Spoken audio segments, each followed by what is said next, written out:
श्रावण सोमवार व्रत कथा।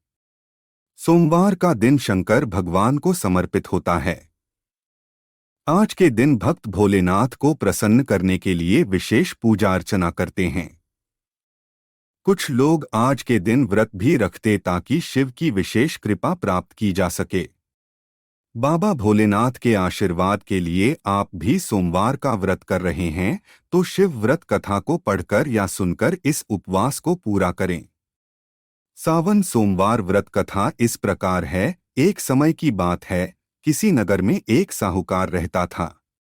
उसके घर में धन की कोई कमी नहीं थी, लेकिन उसकी कोई संतान नहीं थी। इस कारण वह बहुत दुखी था। पुत्र प्राप्ति के लिए वह प्रत्येक सोमवार व्रत रखता था और पूरी श्रद्धा के साथ शिव मंदिर जाकर भगवान शिव और पार्वती जी की पूजा करता था। उसकी भक्ति देखकर एक दिन मां पार्वती प्रसन्न हो गईं और भगवान शिव से उस साहूकार की मनोकामना पूर्ण करने का आग्रह किया। पार्वती जी की इच्छा सुनकर भगवान शिव ने कहा कि हे पार्वती, इस संसार में हर प्राणी को उसके कर्मों का फल मिलता है और जिसके भाग्य में जो हो उसे भोगना ही पड़ता है। लेकिन पार्वती जी ने साहूकार की भक्ति का मान रखने के लिए उसकी मनोकामना पूर्ण करने की इच्छा जताई। माता पार्वती के आग्रह पर शिवजी ने साहूकार को पुत्र प्राप्ति का वरदान तो दिया, लेकिन साथ ही यह भी कहा कि उसके बालक की आयु केवल 12 वर्ष होगी। माता पार्वती और भगवान शिव की बातचीत को साहूकार सुन रहा था। उसे ना तो इस बात की खुशी थी और ना ही दुख। वह पहले की भांति शिवजी की पूजा करता रहा। कुछ समय के बाद साहूकार के घर एक पुत्र का जन्म हुआ। जब वह बालक 11 वर्ष का हुआ तो उसे पढ़ने के लिए काशी भेज दिया गया।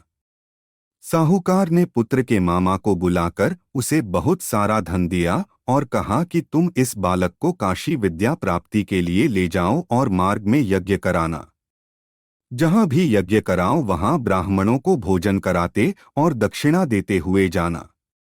दोनों मामा भांजे इसी तरह यज्ञ कराते और ब्राह्मणों को दान दक्षिणा देते काशी की ओर चल पड़े। रात में एक नगर पड़ा जहां नगर के राजा की कन्या का विवाह था।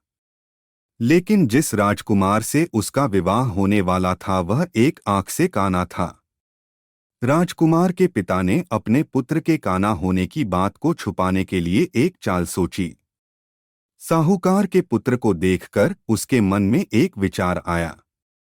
उसने सोचा क्यों न इस लड़के को दूल्हा बनाकर राजकुमारी से विवाह करा दूं। विवाह के बाद इसको धन देकर विदा कर दूंगा और राजकुमारी को अपने नगर ले जाऊंगा। लड़के को दूल्हे के वस्त्र पहनाकर राजकुमारी से विवाह कर दिया गया। लेकिन साहूकार का पुत्र ईमानदार था। उसे यह बात न्यायसंगत नहीं लगी। उसने अवसर पाकर राजकुमारी की चुन्नी के पल्ले पर लिखा कि तुम्हारा विवाह तो मेरे साथ हुआ है, लेकिन जिस राजकुमार के संग तुम्हें भेजा जाएगा वह एक आंख से काना है। मैं तो काशी पढ़ने जा रहा हूं। जब राजकुमारी ने चुन्नी पर लिखी बातें पढ़ी तो उसने अपने माता पिता को यह बात बताई। राजा ने अपनी पुत्री को विदा नहीं किया, जिससे बारात वापस चली गई। दूसरी ओर साहूकार का लड़का और उसका मामा काशी पहुंचे और वहां जाकर उन्होंने यज्ञ किया। जिस दिन लड़के की आयु 12 साल की हुई उसी दिन यज्ञ रखा गया। लड़के ने अपने मामा से कहा कि मेरी तबीयत कुछ ठीक नहीं है। मामा ने कहा कि तुम अंदर जाकर सो जाओ। शिवजी के वरदानुसार कुछ ही देर में उस बालक के प्राण निकल गए। मृत भांजे को देख उसके मामा ने विलाप शुरू किया। संयोगवश उसी समय शिवजी और माता पार्वती उधर से जा रहे थे। पार्वती ने भगवान से कहा, स्वामी, मुझे इसके रोने के स्वर सहन नहीं हो रहा। आप इस व्यक्ति के कष्ट को अवश्य दूर करें। जब शिवजी मृत बालक के समीप गए तो वह बोले कि यह उसी साहूकार का पुत्र है जिसे मैंने 12 वर्ष की आयु का वरदान दिया। अब इसकी आयु पूरी हो चुकी है।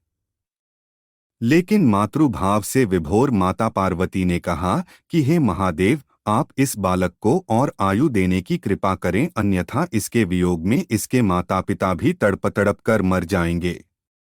माता पार्वती के आग्रह पर भगवान शिव ने उस लड़के को जीवित होने का वरदान दिया। शिवजी की कृपा से वह लड़का जीवित हो गया।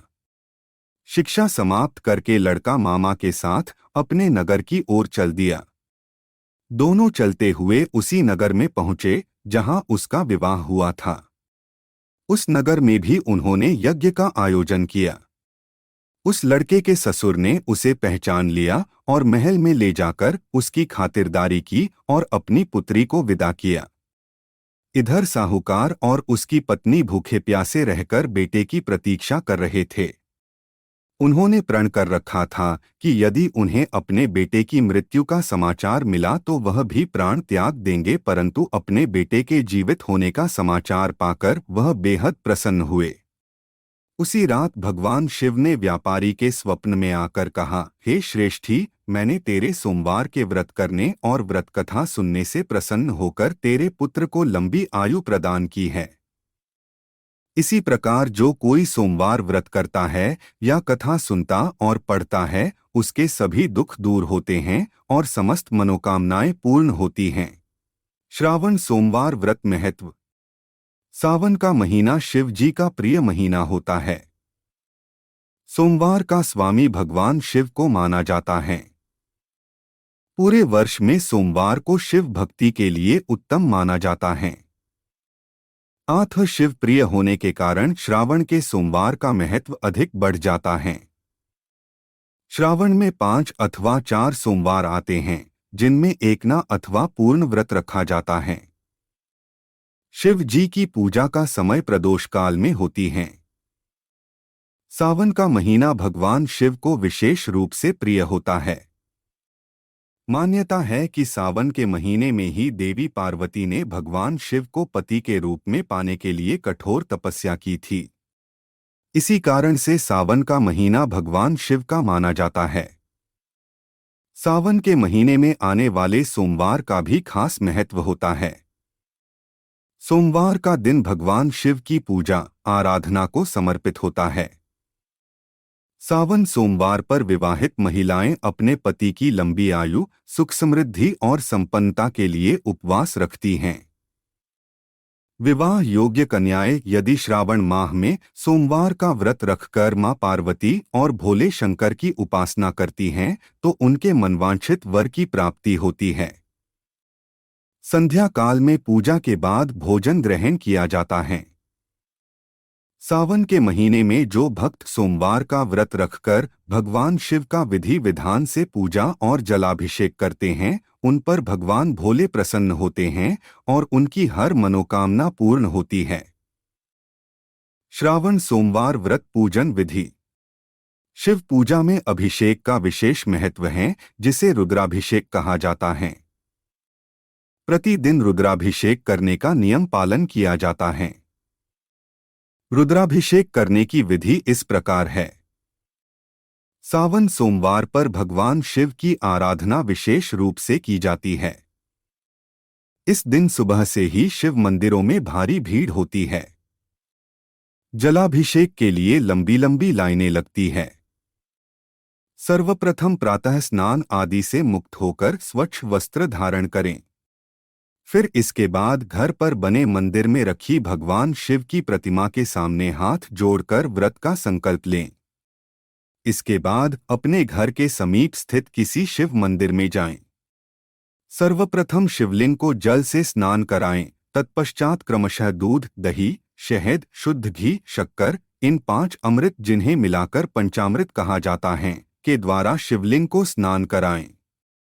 पुनः जल से स्नान कराकर उन्हें शुद्ध करें। तदोपरांत शिवलिंग पर चंदन का लेप अर्पित करें। तत्पश्चात जनेऊ अर्पित करें। शिव जी पर कुमकुम एवं सिंदूर नहीं चढ़ाया जाता। आथ अब उन्हें अबीर अर्पित करें।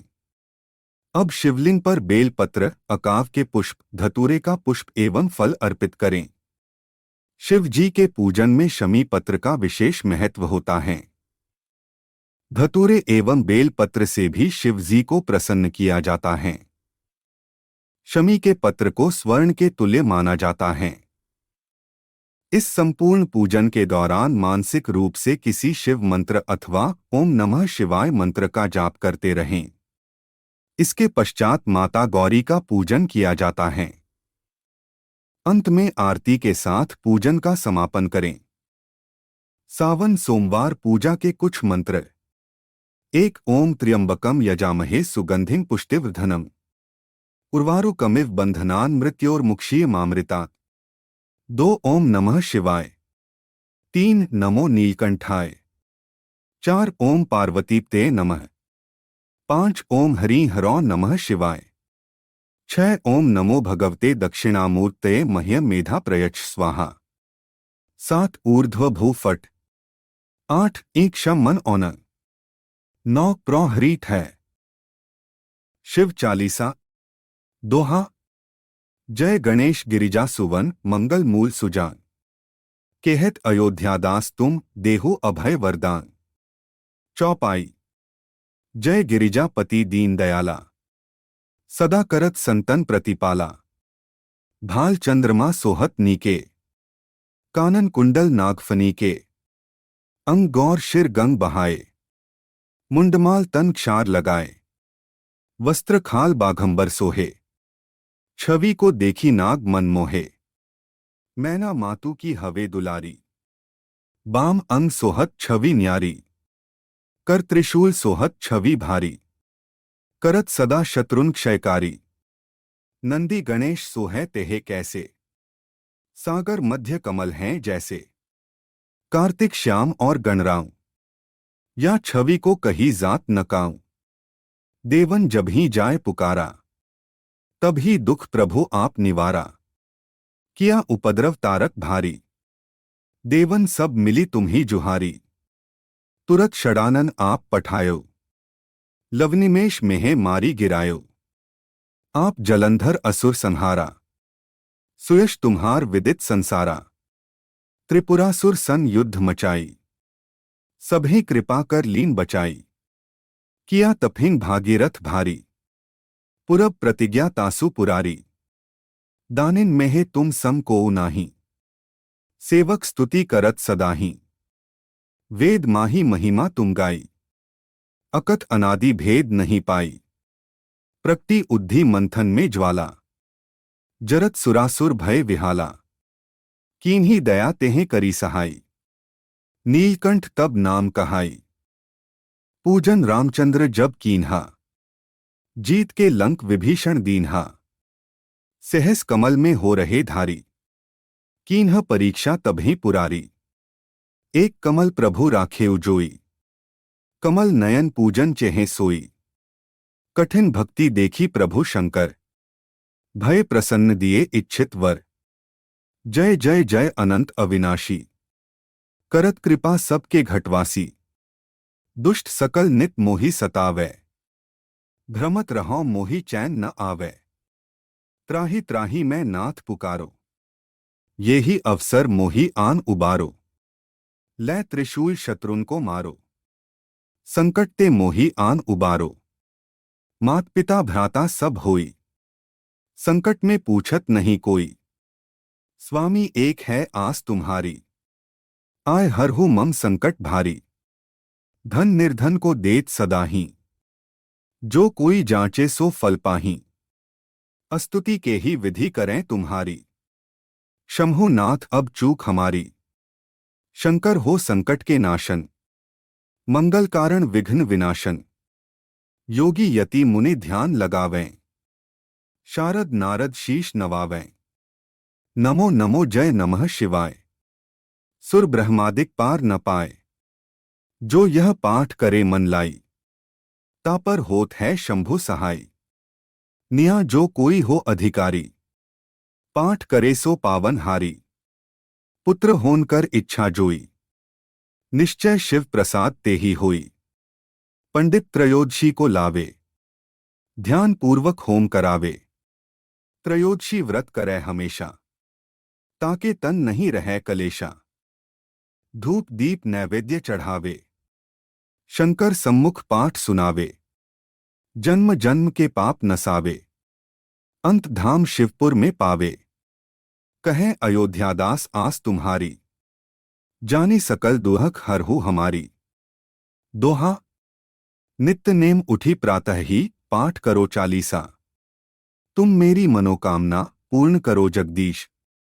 मगसिर छठी हेमंत तु संवत 64 जान। स्तुति चालीसा शिव ही पूर्ण कीन कल्याण।